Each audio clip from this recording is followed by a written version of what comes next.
segunda parte hablaremos de los gigantes en tiempos remotos. ¿Por qué fueron tan poderosos y temidos?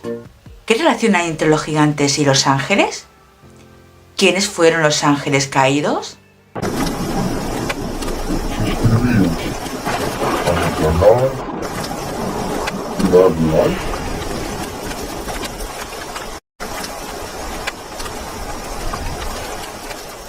Aparte de los huesos encontrados y hechos desaparecer por el Smithsonian y otros museos debido a intereses ocultos, la Iglesia fue otra ocultadora de la verdad. Hasta en el Génesis pasaje 6 aparecen los gigantes. Se explica.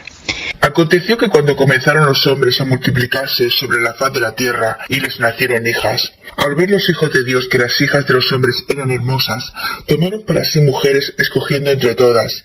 Entonces dijo Jehová: no contenderá mi espíritu con el hombre para siempre, porque ciertamente él es carne, pero vivirá 120 años. Había gigantes en la tierra en aquellos días, y también después que se llegaron los hijos de Dios a las hijas de los hombres, y les engendraron hijos. Estos fueron los hombres valientes que desde la antigüedad alcanzaron renombre.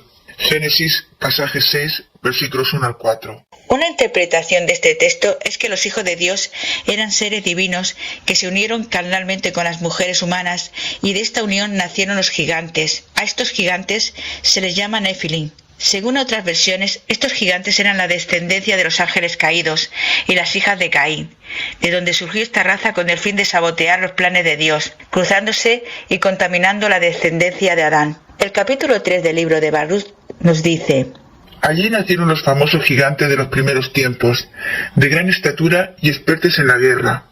Pero no fue a ellos a quienes Dios eligió y les dio el camino de la ciencia. Ellos perecieron por su falta de discernimiento y su insensatez. La mayor parte de la información relativa a estos gigantes de la antigüedad vienen del libro apócrifo de Enoch. La Biblia es el libro más vendido y conocido del mundo y que contiene a su vez muchos libros agrupados en el Antiguo Testamento y Nuevo Testamento. A los textos surgidos entre ellos se llaman intertestamentarios y no son reconocidos por el canon bíblico. El más popular es el libro de Enoch. Pocos han podido leerlo entero porque está escrito en una lengua etíope extinta que solamente se conserva en la liturgia de la Iglesia ortodoxa. Aunque aparecen algunos códices en la Biblia Septuaginta, que es la base del Antiguo Testamento. Esta antigua obra religiosa judía de 5.500 años de antigüedad se atribuye al bisabuelo de Noé, que entregó su manuscrito a su hijo Matusalén. Ya que Enoch nació en 622 años después de la creación de Adán, esto significaría que el libro de Enoch es el libro más antiguo de la tierra. Es un personaje desconcertante. La Torá y la Biblia mencionan que el profeta Enoch tuvo una larga vida, 365 años, y fue llevado al cielo sin morir. Génesis 5, 23, 24. Los textos del libro de Enoch fueron excluidos del canon formal del judaísmo y por lo tanto tampoco son aceptados por las escrituras cristianas. Enoch fue llevado por Dios transformándolo en el ángel Metatrón, que fue muy importante en el judaísmo místico medieval y aparece mencionado en el Talmud. En la tradición rabínica es el más alto de todos los ángeles y sirve como escriba celestial. El mismo Metatrón dice que Yahvé lo llamó el Yahvé menor, y fue él que guió a los israelitas en el Éxodo. En el libro de Enoch se habla de los gigantes y del diluvio universal. En una de las partes del libro se habla de los vigilantes y que curiosamente dentro de las escrituras existen partes donde se acusan a los ángeles guardianes por haber desviado la misión que les fue encomendada, personificando la explotación, la opresión, originando la destrucción de los ecosistemas, provocando la guerra, antivalores como la vanidad, la brujería y el engaño. La obra relata cómo Enoch es testigo de este enfrentamiento originado por la falta de algunos ángeles que se desviaron de sus obligaciones, desafiando los designios de Dios y creando caos en la tierra. Sedujeron a las mujeres y como producto de estas relaciones nacieron gigantes, que también eran malvados como sus padres. Estos personajes acabaron con el trabajo realizado por los hombres y cuando estos ya no pudieron alimentarlos más, los gigantes por venganza se volvieron contra ellos y empezaron a comérselos y hasta bebieron su sangre.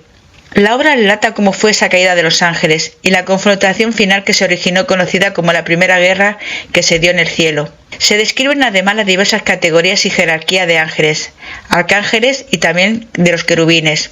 Los arcángeles apelaron a Dios para que juzgara a los habitantes del mundo y a los ángeles caídos. Luego Dios envió a Uriel para advertir a Noé sobre el cataclismo que se avecinaba y lo que tenía que hacer, construir un arca. Después Dios ordenó al arcángel Rafael que encarcelara a Azazel, y éste lo arrojó a una abertura en el desierto y colocó sobre él rocas ásperas y dentadas para que permaneciera allí hasta el día del juicio final, en que Azazel será arrojado al fuego. También dio instrucciones para encarcelar al resto de ángeles caídos y destruir a los Nefilim. Es entonces cuando Dios, como castigo, envió el diluvio para acabar con todos. Hace más de 60 años, excavaciones en las cuevas de Qumran, Mar Muerto, revelaron casi 1000 pergaminos antiguos que ofrecían destellos importantes del pasado de la humanidad. Los arqueólogos se sorprendieron al ver que uno de los rollos ofrecía pistas sobre los Nefilim. Se llama el Libro de los Gigantes.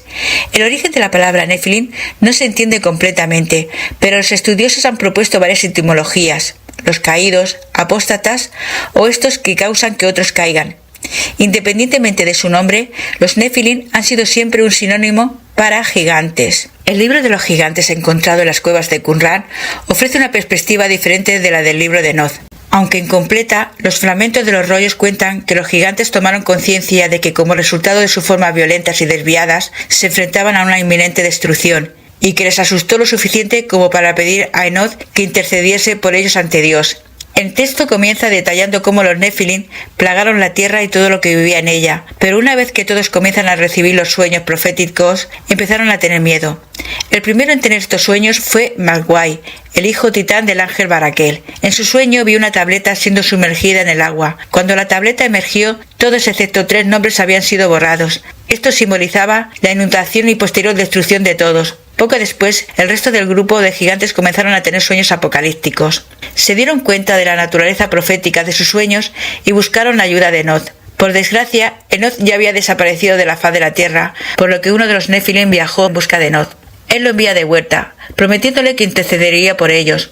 Por desgracia para los Nefilim, Enoch les envió unas tablillas en las que les aconsejaba que orasen. Si ellos oraron o no, el texto no lo puede decir, pero ellos desaparecieron después del diluvio. ¿Por qué se empeña la Iglesia en excluir estos manuscritos? Porque estos escritos aluden historias y personajes que la Santa Sede ha negado durante toda su presencia, como la existencia de los gigantes. Otro tema interesante es que fue el primer ser humano aducido y que contactó en el transcurso de los años con entes llegados desde los cielos, llamados Grigori o vigilantes. En el libro se explica: Y llegó otro ejército de carros, y sobre ellos había hombres montados, y se movían sobre los vientos en el firmamento, de oriente a occidente, hasta mediodía. Se oía el rodar de los carros y sentí mucho miedo. Aquí se puede comprender nítidamente que estos ángeles no volaban por sus propios medios, sino que se valían de carros voladores, con una representación muy semejante a naves o aviones. Incluso menciona el número de esos ángeles que descendieron a la tierra, sobre el monte Hermón. Fueron 200, de una maldad y violencia indescriptible. Pero a pesar de todo ello, cada uno de los Grigori estaría vinculado a un tipo de sabiduría. Por ejemplo, Anied fue quien enseñó a los humanos el empleo de raíces y hierbas. Araquiel se encargó de los secretos de la tierra. Penemuel fue el encargado de enseñarle a los humanos a escribir. Cocabiel, la astronomía y el nombre de las constelaciones. Cazdalle les enseñó a las mujeres a abortar, y Gadriel les enseñó cómo elaborar las herramientas así como las armas. Elsael les mostró cómo se fabrican máquinas de guerra. Enoch, además de nombrar a los principales Grigori, también mencionó de forma más detallada el tipo de castigo que sufrieron estos seres y su descendencia. Pero a pesar de todo, los Nefilim no fueron destruidos completamente. En la Biblia también se dice: Estaban sobre la tierra en aquellos días y también después, es decir, después del diluvio. Uno de ellos fue Goliat de Gat, según la Biblia el más infame, ya que desafió a los ejércitos de Israel y solo David fue lo suficientemente valiente para desafiarlo en la batalla. A pesar de que Goliat medía 2,90 de altura y llevaba una armadura que pesaba más de 50 kilos. También sus hermanos eran gigantes, descendían de Anak. También se dice que algunos de estos gigantes tenían 6 dedos en cada mano y en cada pie. A los hijos de Anat se les menciona por primera vez en el capítulo 13. Moisés envía a 12 espías a explorar la tierra de Canaán y dar un informe completo a la congregación.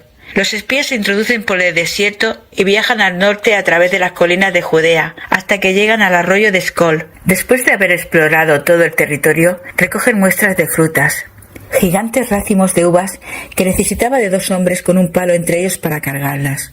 Los exploradores informaron a Moisés de que la tierra es de hecho una tierra floreciente con leche y miel, pero los espías desalentaron a los israelitas de intentar poseer la tierra, ya que informaron de hombres más altos y fuertes que ellos, y por otra parte los hijos de Anac moraban en la tierra, y que al lado de ellos se sentían como saltamontes, refiriéndose a la estatura. Tiempo después, Caleb, uno de los 12 espías enviados por Moisés en Canaán, expulsó a los 3 hijos de Anac de Hebrón. Zacarías Sitchin introduce otra variable en la ecuación. Según él, los traductores de la Biblia supusieron que Nefilim significaba gigantes, porque en otras partes se menciona que estos eran también conocidos como Anakim, quien pudo estar relacionado con el dios sumerio Enki. De aquí la conclusión. Si Anac era un gigante, entonces los Nefilim, que también eran Anakim, deberían serlo. Según las tablillas traducidas del sumerio que datan de 20.000 años de antigüedad, en un principio los dioses habitaban en la tierra, los Nefilim caídos, y fueron ellos quienes decidieron crear genéticamente a los humanos luego de varios intentos en los que engendraron seres abominables, básicamente las criaturas fantásticas que abundan en todas las mitologías. Zacarías Sitchin habla de estos extraterrestres con un nombre peculiar, Anunnaki, seres de talla prodigiosa, gigantesca y de gran fuerza física, razón por la cual crearon genéticamente a los seres humanos, cuyo propósito inicial era trabajar en las minas subterráneas. Según Sitchin, los Anunnaki descubrieron al sudeste de África un homínido tan similar a ellos genéticamente que con apenas algunas modificaciones lograron elevarlo al nivel de Homo sapiens, es decir, permitiéndole cierto grado de comprensión, de palabra y manejo de herramientas. Pero esta es otra historia que os contaré más adelante.